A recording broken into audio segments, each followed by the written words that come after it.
Assalamualaikum warahmatullahi wabarakatuh. Sahabat, kali ini ada yang spesial. Kenapa spesial? Karena kita mau berbagi ilmu dengan salah seorang, bisa dikatakan penyanyi, bisa dikatakan ownernya. Wah, pokoknya banyak banget deh karirnya. Kita akan ngobrol-ngobrol karena usia beliau ini masih muda gitu ya, tapi suksesnya udah luar biasa. Langsung aja deh. Assalamualaikum. Waalaikumsalam warahmatullahi wabarakatuh. Saya kenalnya Kak Ciko, bener ya? Iya, jadi Ciko itu nama radio. Dulu saya hampir 7 tahun itu sebagai penyiar radio dan kami harus diminta untuk mengganti identitas. Nah, Iya sih. nama Ciko itu lahir dan akhirnya yang lebih sering dikenal orang itu nama Cikonya gitu. Oh, nama Cikonya gitu ya. Ya, berarti hampir sama lah dengan saya. Bukan nama asli gitu loh. Oke deh, yang saya tahu juga Kak Ciko ini selain tadi sempat di dunia broadcast gitu ya, sempat jadi announcer gitu. Nah, yang saya tahu juga Kak Ciko ini penyanyi. Bener gak? Iya, jadi bernyanyi itu sudah seperti gen alami saya, Mbak. Oh gitu. Jadi gini, dulu waktu nenek saya masih hidup tuh, nenek saya tuh selalu bercerita kalau kayak gini. Dulu kakek neneknya Mbah itu, berarti kan itu udah generasi iya bener. panjang ya. Panjang. Kakek neneknya Mbah itu dulu itu nyanyi di depan Belanda. Oh. Jadi bisa dibayangin nggak? Jadi keluarga kami ini ya keluarga penghibur. Oh, jadi gitu. kakek nenek dari nenek saya dulu itu sudah berprofesi sebagai penghibur waktu itu di pendopo. Namun waktu itu pendopo mungkin masih dikuasai atau masih dalam kekuasaan Belanda waktu itu ya. Ya, jadi kalau ditanya bernyanyi itu apakah bakat? Ya mungkin memang bakat karena itu sudah turun-temurun gift dan pemberian dari Allah yang sudah kami milikin gitu. Nah, saya pun berkeinginan juga anak-anak saya nanti juga mewarisi hal yang sama gitu. Makanya kami membangun perusahaan, membangun usaha yang itu bergerak di bidang entertainment. Oh gitu, jadi tetap untuk menghibur gitu ya? Iya, karena penghibur itu sudah jadi gen keluarga saya pribadi gitu, Mbak. Jadi kami meyakini kalau bisnis itu hoki ya. Nah, dan hoki yang paling gede dalam diri saya itu sepertinya di bidang hiburan. Nggak ngebayangin kalau suatu saat saya dagang kayu gitu misal, lalu jual properti rumah gitu. Mungkin saya nggak bakat di situ. Nah, jadi bakatnya memang di sini. Gitu. Karena memang gennya itu mungkin sudah dari masa lampau turun temurun udah di bidang hiburan gitu. Oh gitu. Jadi sebenarnya kalau ditanyain awal karir menyanyi itu dari kecil ya? Dari kecil banget. Dari TK itu saya sudah ikut karnaval gitu, disuruh nyanyi. Dari SD kami sudah berkompetisi itu. Saya di SD di Turunan 1 ya, SD Lowo itu. Ya, saya bangga karena bersekolah di sekolah dari SMP maupun SMK waktu itu yang memang hidup itu untuk berkompetisi gitu. Oh. Nah, jadi memang mungkin untuk memberitahu kepada masyarakat kalau ini SD ku yang terbaik nih, SMP ku yang terbaik, SMK ku yang terbaik nih. Nah, oleh karena itu mungkin salah satu caranya itu adalah untuk ya memenangkan kompetisi, memenangkan lomba waktu itu. Oh, jadi mulai dari kecil itu sudah terbiasa berkompetisi gitu ya? Terbiasa berkompetisi memang, dan itu bagus sih. Iya sih benar. Bagus. Untuk hasilnya juara berapa? Gini, dulu itu saya waktu SMP itu saya inget banget tuh. Ada kalau mungkin yang ngedengerin ini di SMP yang sama ya, SMP 1 Sukodono. Jadi dulu itu ada yang namanya Pak Bambang Jati dan Ibu Antia itu, saya ingat benar. Saya itu tipe siswa yang tidak terlalu pandai dalam urusan akademik, Pak. Jadi nilai matematika saya itu jelek, terutama matematika itu parah banget ya, sih. Itu susah emang. Fisika itu jelek. Namun Pak Bambang Jati waktu itu, dan tentu dengan sistem pendidikan yang tidak terlalu rumit seperti sekarang mungkin ya, Pak Bambang Jati itu bilang gini, ketika ada kompetisi, ada perlombaan, lalu saya harus diminta meninggalkan kelas gitu untuk latihan. Saya bilang, Pak Bambang Jati, ini waktunya Bu Endang Murihani, jadi guru saya itu ada, nggak apa-apa ini Mas mau didengar. Jadi dulu saya tuh pernah punya guru matematika namanya Bu Endang Murihani itu. Saya hormat dengan beliau ya. Sampai sekarang kami selalu pelukan tuh kalau ketemu. Bu Endang Murihani itu killer banget tuh, guru matematika. Dan saya bilang gini ke Pak Bambang Jati itu, Pak Bambang, ini saya nggak bisa ninggalin Bu Endang Murihani terus-terusan, ini saya harus masuk matematika gitu. Terus tinggalan nggak apa-apa, yang penting nah kamu menang juara siji tak jamin munggah kelas kamu gitu. Oh gitu. Jadi iya. Ada motivasi di situ gitu ya. Jadi aku harus menang gitu ya. Jadi saya harus menang. Karena waktu itu Pak Bambang Jati juga wali kelas saya waktu itu. Saya nggak tahu ya ini fair atau enggak, tapi itu yang saya alami gitu. Jadi melalui memenangkan kompetisi, sering juara 1, sering angkat piala di upacara waktu itu ya. Saya sering lakukan itu dan saya naik kelas tuh. Jadi iya.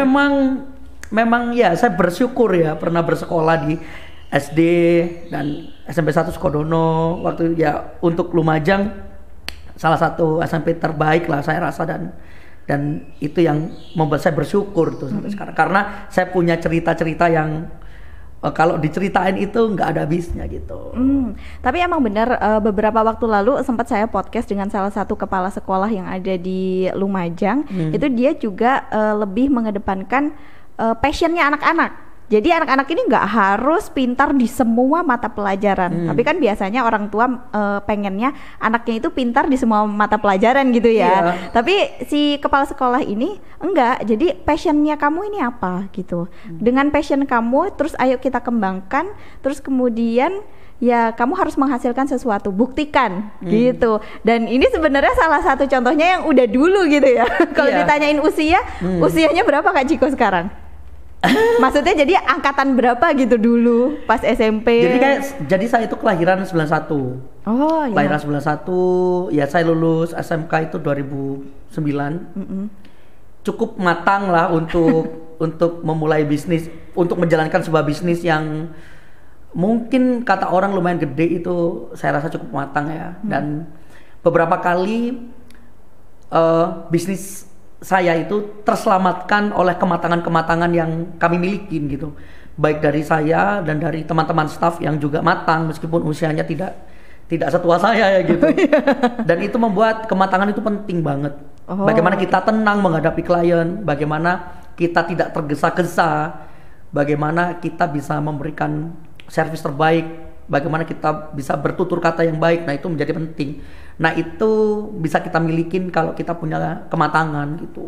Oke. Nah kalau ngobrolin tadi soal nyanyi gitu ya, Kak Ciko ini sudah mulai kapan dapat job nyanyi? Terus bayarannya berapa itu? Kan dulu masih kecil gitu ya, masih muda gitulah. Jadi saya dulu itu pertama kali dapat job nyanyi di wedding itu SMP kalau nggak salah kelas 2 ya. Wih, SMP. Bayaran saya itu 50.000, saya ingat banget tuh. Tapi zaman itu masih udah gede loh. Ya lumayan lah. Lumayan untuk sesuatu yang bisa menghidupi saya ya. Artinya ya uang saku saya nggak minta orang tua gitu. Oh keren. Karena orang tua saya itu janda, Pak. Jadi saya itu dididik oleh satu ibu karena beliaunya itu janda. Dan ini nggak apa-apa, ini udah semua orang banyak yang tahu kok. Iya.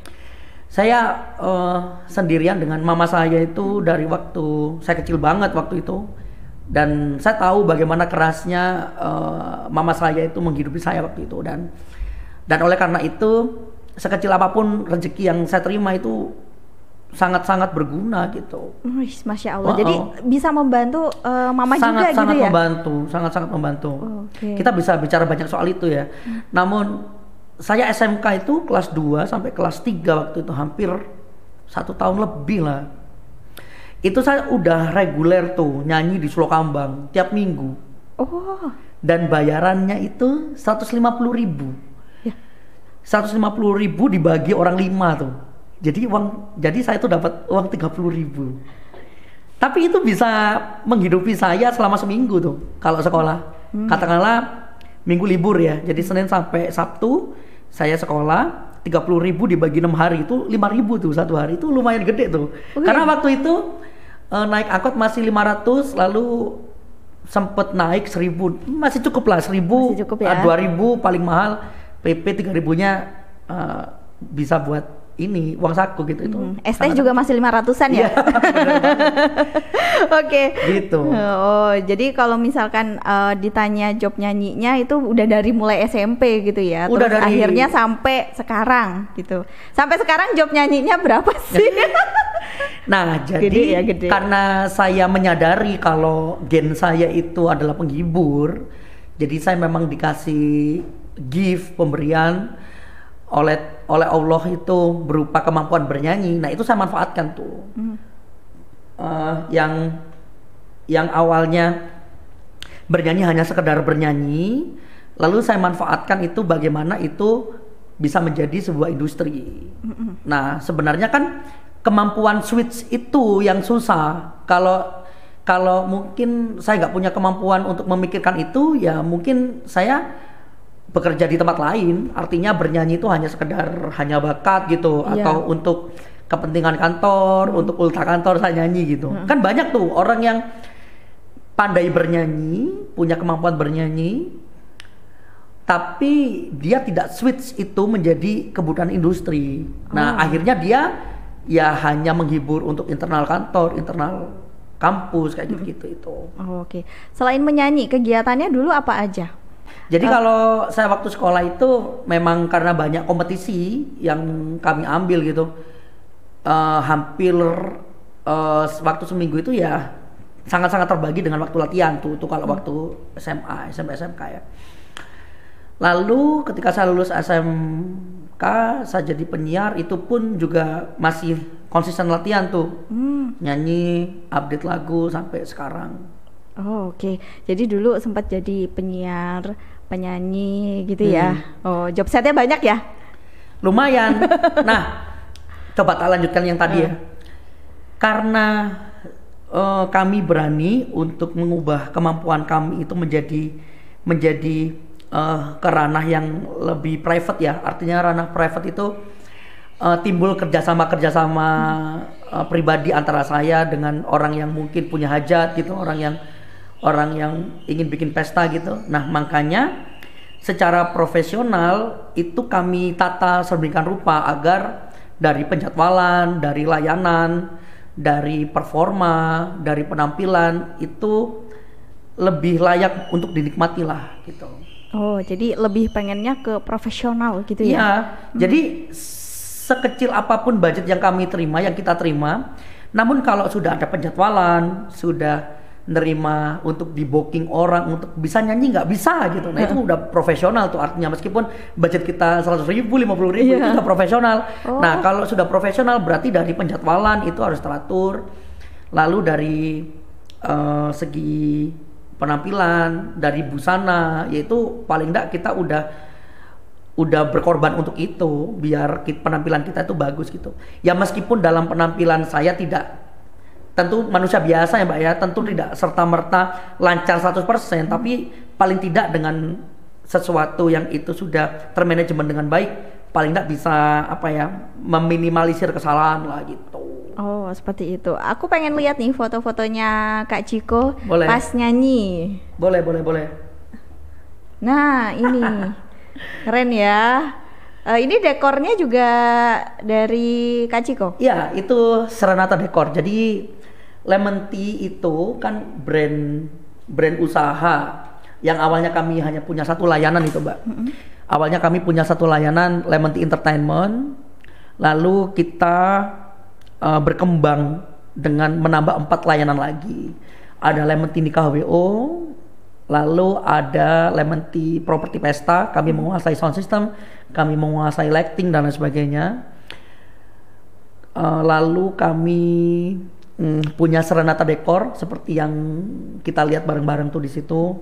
Dan kami menguasai Lunar Video Spin Booth 360. Jadi ada 5 layanan itu yang selama ini menghidupi kami dan keluarga, menghidupi para staff dan memberikan layanan kepada klien gitu. Oh gitu. Coba next. Nah ini kalau ini nyanyi ya, Itu nyanyi sendiri ya. Tuh nyanyi tuh waktu itu ngabuburit tahun lalu tuh di Gelaga Harum.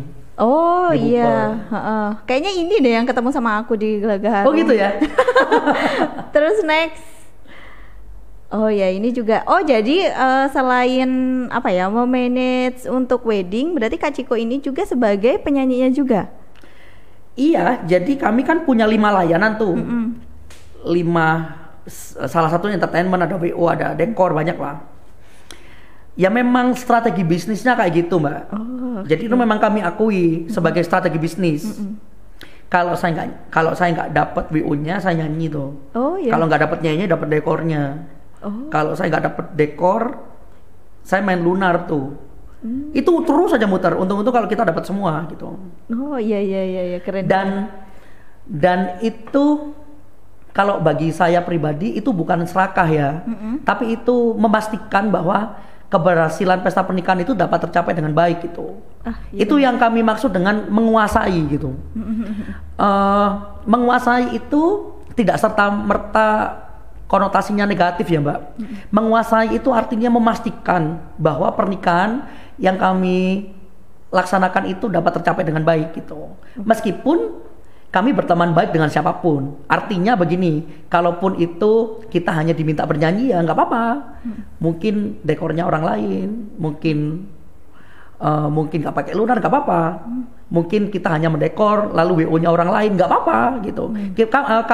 Kami berteman baik dengan semua orang. Karena bagi kami Lumajang itu terlalu sempit untuk terlalu banyak bertengkar ya Mbak ya. Nah artinya kami berteman baik dengan siapapun, dengan para vendor, dengan semua klien gitu. Karena hidup kami di sini kan kami itu punya prinsip Mbak yang memang sudah dimiliki oleh teman-teman staff yang lain. Kalau Lemon Tea itu hidup dari karya.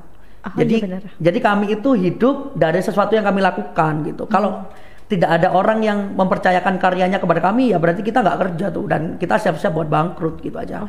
Nah makanya itu kami harus berteman dengan siapapun.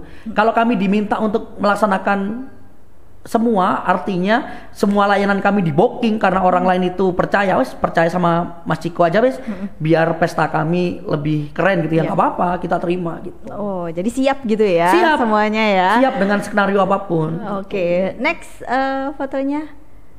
Oh ini apa ala-ala penghulu ini Kak Ciko?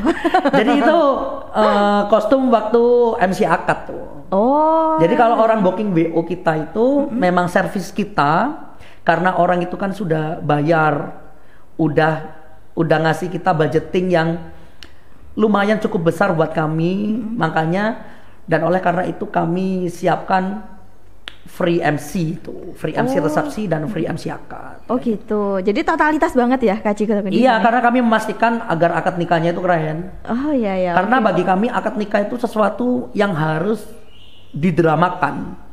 Tidak hanya sekedar akad, tapi dalam akad itu kan mungkin ada sambutan lamar nikah, ada pamit nikah, ada macam-macam.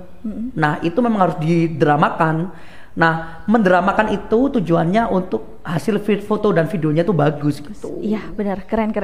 Dan itu butuh WO kalau hanya keluarga mungkin bisa tapi kayaknya agak kurang susah, karena kan keluarga kurang fokus. Pastinya kan fokus dengan persiapan lainnya gitu. Tentu keluarga itu ingin menikmati acara kan.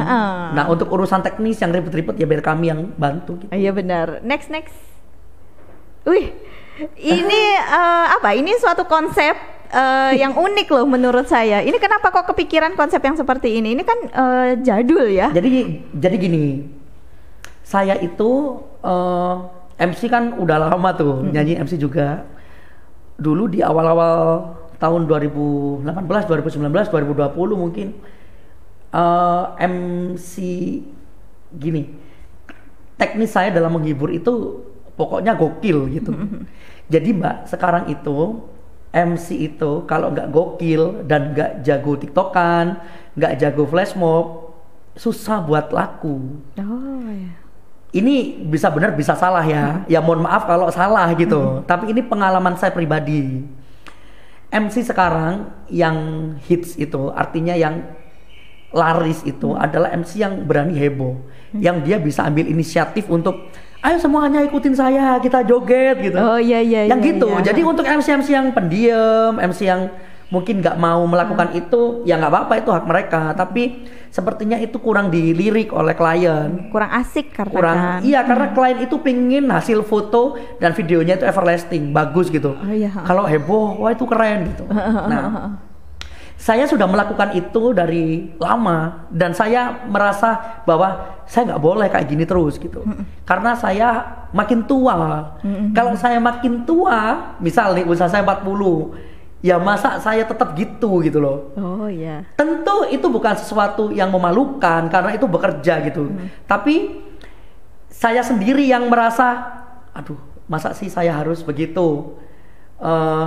Ya nggak apa-apa. Agak begini prinsipnya itu. Karena usia semakin bertambah, harusnya saya tidak hanya sekedar bernyanyi, saya harus punya usaha lain gitu. Nah, oleh karena itu ada WO, ada dekor, ada lunar kayak gitu. Nah, tapi seiring dengan berjalannya waktu, itu hits lagi tuh hal-hal kayak gitu itu. Iya sih. Dan akhirnya begini, ketika waktu itu saya kehabisan MC yang cocok untuk WO, mau nggak mau saya harus nge-MC sendiri tuh WO-nya, karena kan saya janji WO itu free MC. Iya. Nah, tapi waktu itu ada satu momen di mana saya butuh MC yang gokil, tapi MC gokilnya tuh pada hilang semua, habis ke booking orang lain. Akhirnya saya harus nge-MC kan. Akhirnya saya kembali ke zaman-zaman saya waktu lebih muda dari sekarang. Tapi saya ubah konsepnya. Jadi begini, saya memilih untuk melahirkan satu sosok lagi, di mana sosok itu yang mungkin lebih gila dari saya sekarang, yaitu Cikoria. Nah, yang Mbak tonton itu Cikoria namanya itu. Oh, iya, namanya Cikoria. Iya. Oh, iya. Iya, jadi gini, kalau seorang Ciko heboh itu agak aneh kayaknya loh ya. Karena orang lain tahu kalau, ya mungkin ini pertanyaan berikutnya, mungkin saya ajudan ibu wakil bupati gitu, mungkin saya di kedinasan seperti apa, PMK seperti apa gitu. Makanya saya ubah aja diri saya jadi Cikoria, satu sosok lain yang mungkin itu lebih gokil dari seorang Ciko biasanya gitu. Oh iya benar. Nah itu yang Mbak tonton itu yang pakai topi, biasanya saya pakai wig itu. Oh, wig keriting ya? Pakai wig keriting, pakai wig panjang, pakai wig apa gitu. Oh. Dan saya menikmati itu gitu. Oh, okay. Itu celananya memang komprang dan itu pakai high heels tuh, beneran high heels tuh. Capek nggak? Lumayan capek memang. Cuman itu konsekuensi di mana saya harus menyelamatkan WO saya agar WO kami tetap bisa melahirkan konten-konten seru. Gitu. Oke. Next. Oh ini ya, ternyata Kak Ciko ini bukan hanya sekedar di dunia entertain yang untuk penghibur, tapi juga ini bisa serius. Kalau sama Bunda, serius dong ya? Serius. Nah jadi begini, saya itu sudah menemani beliau sejak masa kampanye ya Mbak ya. Dulu jauh sebelum mungkin Ibu Wakil Bupati bertemu dengan Cak Torik waktu itu. Beliau mensupport kami, jadi awal bertemunya itu saya nyanyi waktu itu dan ibu nonton, kira-kira kayak gitulah, dan komunikasi terjalin hingga saat ini. Saya pun agak bingung tuh kenapa saya jadi ajudan. Karena Mbak bisa lihat tuh di situ, saya ini pendek loh Mbak, tidak tinggi. Jadi untuk ukuran ajudan saya itu cenderung boncel. Dan saya akui itu karena saya tidak terlalu tinggi tuh, dan saya gemuk. Tidak seideal orang-orang yang mungkin lulusan IPDN kayak gitu-gitu itu Mbak. Ya Mbak tahu lah. Iya. Namun saya dipilih dan saya sangat senang sekali. Apalagi ketika saya hampir menuntaskan masa bakti 5 tahun. Mbak, saya kasih tahu ya, menuntaskan masa bakti sebagai ajudan, ikut membantu beliau dalam waktu yang hampir 5 tahun ini. Mudah-mudahan saya sukses sampai besok September ya. Amin. Itu prestasi loh Mbak. Tidak diberhentikan dari ajudan, tidak diganti dari awal waktu sampai akhir September, itu prestasi menurut saya. Karena saya harus menahan untuk tidak abuse of power. Tahu nggak apa maksudnya Mbak? Gimana? Abuse of power itu menyalahgunakan wewenang. Gini, saya bisa aja loh Mbak, mungkin untuk kepentingan pribadi itu bilang kayak gini. Misal untuk memenangkan wedding tertentu ya, nggak jauh-jauh wedding. saya lihat itu mungkin ada guru, ada PNS yang mau mantu. Saya datang tuh ke rumahnya mungkin ya. Terus saya bilang, Pak nggak pakai saya, Pak saya ajudan Ibu Wakil loh. Oh, saya ajudan iya. Ibu Wakil Bupati Lumajang loh gitu. Tapi saya nggak pernah melakukan itu dalam hal apapun. Saya nggak pernah minta proyek. Dan apalagi Ibu Pak anti banget dengan hal kayak gitu ya. Jadi orang-orang pasti adalah orang-orang yang minta proyek dan Ibu pasti tolak itu. Enggak, ini bukan di tempat saya tuh minta kayak gitu. Silakan ke tempat lain aja gitu. Nah, kami menjaga itu sehingga ya alhamdulillah kami hidup dengan usaha kami yang lain dan itu membuat Ibu bangga gitu. Jadi ini benar-benar prestasi dari Kak Ciko sendiri Loh, itu ya? prestasi loh. Bekerja dengan beliau selama 5 tahun jadi ajudan beliau tanpa diberhentikan itu prestasi menurut saya. Karena ya itu tadi karena menjaga untuk tidak abuse of power, tidak menyalahgunakan wewenang, tidak apa itu susah. Jadi kalau untuk iya susah banget itu untuk berjalan apa adanya mengalir, yakin bahwa rezeki itu dari Allah gitu, susah banget gitu. Jadi oh ya tadi belum ya, yang lunar itu seperti apa ya? Coba. Saya penasaran untuk yang lunar. Oh, lunar itu gini. Jadi di Lumajang ini apakah satu-satunya punya lemon tea WO? Mohon koreksi bila saya salah ya. Yang kami tahu mungkin masih kami ya, atau orang lain punya tapi tidak diperjualbelikan, tidak disewa-sewain gitu mungkin ya. Oh iya. Tapi setahu kami yang disewain dan mesin putar itu dijalankan secara profesional mungkin masih milik kami mungkin ya. Kami nggak tahu ya, mohon maaf kalau ada koreksi. Siapa tahu ada orang beli gitu sekarang kan kami nggak tahu juga. Oh iya, oke. Ini cukup up to date. Iya. Keren. Lumayan. Oke. Lucu. Nah kalau itu peminatnya banyak loh Mbak. Peminatnya banyak banget tuh lunar itu. Jadi tujuannya itu selain untuk gaya-gayaan, untuk souvenir juga itu tujuannya untuk mengurai crowded. Jadi kalau kita ke nikahan itu kan kadang orang banyak antri tuh mau salaman. Nah itu kami taruh di sebelum itu. Jadi akhirnya antriannya nggak begitu ramai gitu loh. Antriannya ramai di sini malahan. Antriannya ramai di sini. Iya. Jadi itu memang kami tempatkan di tempat yang agak luas dikit gitu, sehingga dia bisa cek. Oh masih lama tuh yang salaman banyak yang antri. Nanti aja kita main lunar dulu gitu. Oh gitu. Tujuannya itu. Oke deh, jadi kan banyak sekali ya kegiatannya Kak Ciko ya, mulai dari nyanyi terus ngurusin WO ini juga kan banyak dong ya. Kayaknya sampai tahun-tahun selanjutnya ini kayaknya udah ada job gitu ya. Lumayan. Nah itu gimana tanggapan dari keluarga Kak Ciko? Udah menikah? Udah nikah. Putra kami ada 2, cewek cowok, kakaknya cewek. Oh lengkap, Masya cowok. Allah. Oke, gimana itu tanggapan istri? Kan sibuk sekali.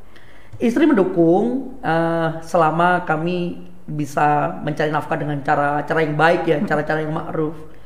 Kami rasa istri inilah sangat-sangat mendukung lah kalau untuk itu. Oh jadi nggak pernah protes gitu ya? Nggak pernah. Alhamdulillah. Oke deh, pesannya nih untuk sahabat yang muda-muda mungkin bisa sesukses Kak Ciko ini seperti apa sih? Karena kan tahu juga prosesnya dari kecil gitu ya. Tadi sudah sempat dijelaskan sama Kak Ciko bahwa Kak Ciko ini hidupnya dengan mama seorang gitu. Terus kemudian udah mulai nyanyi dari kecil dengan bayaran yang segitu pada tahunnya gitu ya. Terus sekarang bisa menjadi sosok yang sukses, banyak sekali kegiatannya, termasuk tidak menyalahi yang namanya kekuasaan. Gitu ya. Jadi begini Mbak, sukses itu perspektif ya. Mungkin Mbak menganggap begitu, ya kami amini gitu, alhamdulillah. Mungkin orang lain. Namun ketika saya melihat orang lain yang mungkin punya usaha lebih gitu ya, saya anggap beliau sukses. Nah itu perspektif ya Mbak. Namun kalau saya pribadi sih, kami menyebut ini semua dengan istilah bertahan dan berjalan saja sih. Artinya bertahan karena kalau di tahun 2020-an WO di Lumajang cuma 1 Mbak, cuma kami Lemon Tea Nikah WO. Sampai kami bergabung dalam asosiasi WO se-Indonesia yang terbesar dan resmi banget di bawah Kementerian Pariwisata dan Ekonomi Kreatif. Namanya Hastana Indonesia tuh. Oke, kalau dulu kami hanya 1, cuman sekarang WO makin banyak Mbak. Di Lumajang itu makin banyak. Udah kami jelaskan kenapa banyak dan kenapa layanan WO itu menjadi layanan pilihan utama bagi klien itu sudah kami jelaskan di Instagram saya sebenarnya. Jadi di Instagram baru-baru ini saya lebih seneng ngobrol. Saya nggak peduli dengan yang nonton berapa gitu ya. Terakhir saya cek itu yang nonton ya 5 ribuan apa ya terserah lah. Cuman saya lebih nyaman ngobrol memang. Saya tidak mahir untuk bikin konten joget-joget apa. Kami nggak mahir. Cuman saya pingin konten yang saya bangun di Instagram itu ya memang konten gagasan ya, artinya konten kenapa pilih ini, kenapa menghindari itu dan lain sebagainya kayak gitu. Nah, mungkin caranya untuk bertahan itu di tengah kompetitor yang banyak ya tentunya kita fokus kepada layanan kita aja gitu Mbak. Tidak perlu kita mungkin menggait klien itu dengan mungkin menjelek-jelekan vendor lain, menjelek-jelekan kompetitor lain, itu nggak baik. Kami jelaskan di Instagram kalau klien itu mendapati lemon tea nikah, mungkin waktu ngobrol waktu apa menjelek-jelekan klien lain untuk berusaha menguasai si klien itu, jangan dipilih tuh. Jangan dipilih sudah. Jadi memang misal nih lemon tea nikah bilang kayak gini, jangan pakai MUA itu jelek apa jeleknya pakai ini aja. Jangan dipilih udah. Jangan dipilih karena itu menandakan bahwa lemon tea nikah tidak cukup kemampuan untuk meyakinkan klien melihat dari kemampuan-kemampuan yang kami miliki gitu. Jadi orang lain yang menjelek-jelekan vendor lain itu tidak percaya diri untuk menuntaskan keberhasilan yang diamanatkan oleh klien gitu, kecuali jelek-jelekan orang lain. Itu yang pertama ya Mbak ya. Jadi kita fokus saja kepada layanan kami, bagaimana klien itu seneng gitu. Bahkan di WO kami Mbak, kalau orang booking WO kami itu ya karena harga kita lumayan, mungkin mohon koreksi bila salah ya, mungkin kalau untuk wedding organizer sih memang lumayan sedikit lebih mahal di antara teman-teman yang lain. Namun dengan harga kami yang lumayan cukup, itu kami bisa berikan beberapa bonus tuh, misal bonus mesin konveti, lalu bonus pyro itu mesin kembang api tuh Mbak untuk wedding cake itu, lalu kita bonusin TV LED 50 inch untuk menampilkan foto-foto pre-wed dan video-video pre-wednya kayak gitu. Jadi saran kami, ini tips nasihat mungkin untuk dari orang yang lebih tua, dari teman-teman yang baru mulai, bertahan saja dengan tidak menjelek-jelekan orang lain dan dengan memfokuskan diri kepada layanan-layanan yang dimiliki sehingga orang lain itu jatuh cinta dan booking kita dengan layanan-layanan yang kami miliki. Karena dengan layanan yang kami miliki kita akan dapat testimoni bagus tuh dari klien. Nah, gitu aja. Oke, jadi kita boleh naik tanpa menjatuhkan orang lain. Iya, itu benar banget. Ya. Karena wedding ini sudah jadi industri Mbak di Lumajang. Bedanya industri dengan hanya jualan. Kalau industri itu sudah industri itu secara infrastruktur usahanya itu udah lebih jelas. Vendor-vendor itu kebanyakan sudah punya tempat, udah punya admin, udah punya manajer, udah punya driver misalnya. Mereka tahu kapan wedding rame, kapan sepi. Lalu mereka bikin paket, saling bekerja sama satu sama lain. Mereka itu bekerja sama untuk mendapatkan harga murah. Biasanya ayo kita paketan. Mending kayak gitu daripada menjelek-jelekan orang lain. Karena paketan lalu bekerja sama satu sama lain itu cara berkompetisi yang sehat. Karena klien itu berhak untuk mendapatkan harga yang paling murah kayak gitu sih menurut saya. Oke. Murah jadi, tapi bagus gitu. Yang penting bagus. Jadi itu menjalin kerjasama saja gitu ya, tanpa menjatuhkan yang lainnya. Nah gitu. itu bagus tuh. Nah oleh karena itu mengapa wedding itu saya rasa itu udah jadi industri. Karena mereka secara sadar membangun seluruh infrastruktur bisnisnya kayak gitu. Oke. Banyak banget ilmunya ya. Terima kasih banyak ya Kak Ciko ya. Saya kira sampai subuh loh ini. Rencananya saya sampai besok malahan. Makasih banyak ya. Mungkin next kita ngobrol-ngobrol lagi gitu ya. Oke. Mungkin dengan prestasi-prestasi Kak Ciko lainnya gitu ya. Kalau ini kan mungkin masih sebatas wedding aja gitu ya, nyanyi. Nah siapa tahu mungkin beberapa bulan ke depan Kak Ciko punya prestasi lain ya kan? Insya Allah. Ditunggu aja ya. Masih rahasia itu. Oh gitu, masih rahasia. Oke deh. Terima kasih banyak ya Kak Ciko ya. Assalamualaikum. Waalaikumsalam warahmatullahi wabarakatuh.